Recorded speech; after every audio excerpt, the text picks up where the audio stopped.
What is up? It is Yancey back here again with desktop video number four. We have a run of show right here in front of us, and today we have a lot of tabs open, a lot of things to go through. But I want to talk about the idea of holding hands. Now, holding hands is just great in general, such a nice way to show care and affection for another person. But I've been thinking about how when I was working on my own creative practice before Metalabel, there was a day where I'd put something out and something had gone really well. And I realized that I had no one to celebrate it with other than my family. I mean, my family's great. Not that that's not plenty, but I looked around. It was sort of like, who who here can share in this with me? And where on my body did I experience this good news today? And it felt strangely disembodied. And that was a part of this series of feelings that led to me really thinking about meta label and looking for some way to be in more of a peer relationship with other people. And right from the beginning, the Meta Label project offered that. And from our very first release, this was it, introducing Meta Label, which was an essay as well as like how we express it, showing all this information about who we were and who we were thanking, all of this. Um, but this piece, when we first published it inside of our group chat, I wrote holding hands with a little asterisk, holding hands. And meaning like, hey, before we're putting this out, like it's all of us together. And when I wrote that, the other five people in the group at that time, they all wrote back holding hands. And so that became a little ritual within MetaLabel in a way that before we put something out and take a step that maybe feels a little uncomfortable, a little beyond what we're used to, we hold hands as a way to create a different feeling. And I personally keep feeling the experience, the benefits of this experience and how good it is to be with other people, as well as to have my own thing, like talk to you here on camera. Uh, and but the truth is that this transformation is not easy. It's not easy to find people to collaborate with or that have the same tastes as you or people that you trust. These are not easy things to come by. And this is something that I was talking about with my good friend Lena. Lena's a partner at Metalabel, someone I've worked with for a long time, and it's hard to see on here. Oh yeah, here we go. Yeah, the zoom in works. I was talking about the transformation from sad boy to squad boy. And just, BOI, that's a gender neutral boy. Sad boy to squad boy.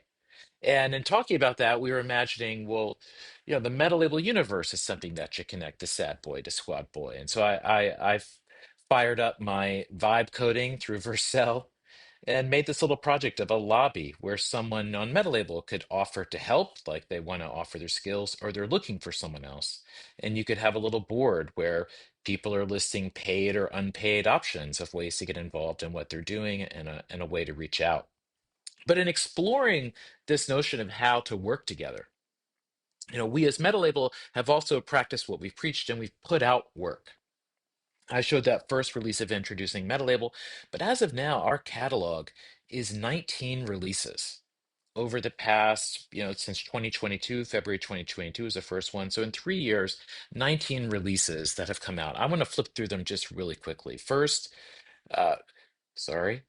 First is this initial manifesto introducing the concept of rethinking of a label.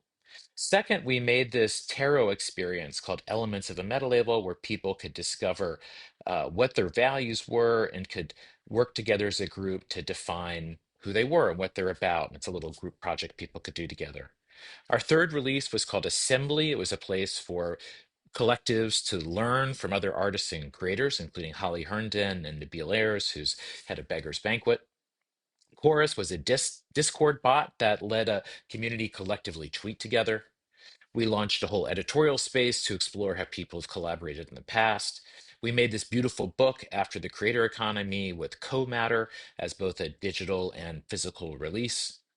We introduced Quality Drops, which is a series of 10 curated releases with other artists and collectives that generated more than $1 million in sales. There was a new creative era, a newspaper box that we put on the street in the Lower East Side to share this different vision of where we could go together. Lonely Writers Club, a place that people could collaborate and learn how to write as a group. a collaboration cookbook where Austin Roby invited a bunch of great artists to talk about how they've achieved certain projects and inviting other people to contribute their ideas as well. We made a canvas that explored some of the things that have inspired us and gave people a way to understand where we were coming from in a sort of open, expansive way.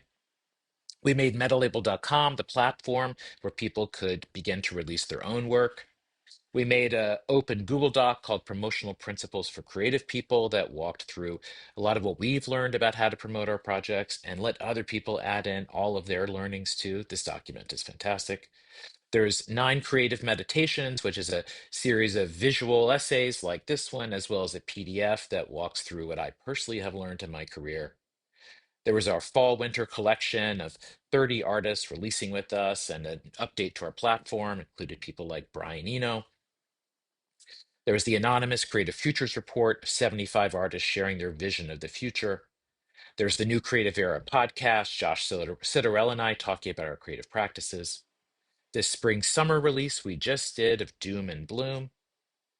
And then finally, this book that Josh and I are making on the creative life, which is going to be done very soon.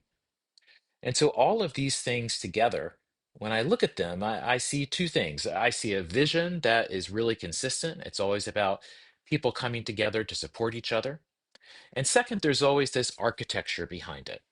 There's both a financial infrastructure behind Metalabel, where a group of people can create a project together, publish work, and generate shared revenue and a shared pool of money to use collectively, as well as a whole underlying software technological interface underneath this that makes it all possible. And when you have that combination of intention and architecture, that's where you get the magic. That's where you get the magic of something that isn't just one person's journey, but is a journey that anyone can follow in. And that's what we hope happens with this structure.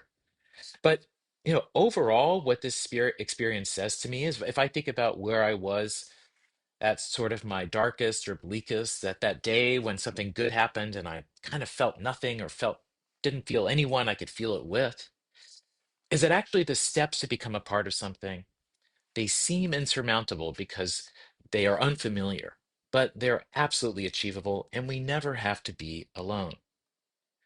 There's an Instagram post we made talking about our vision of where we think this can go, and that our voices gain meaning and power when they come together, when they come together. And that is what the essence of holding hands is all about.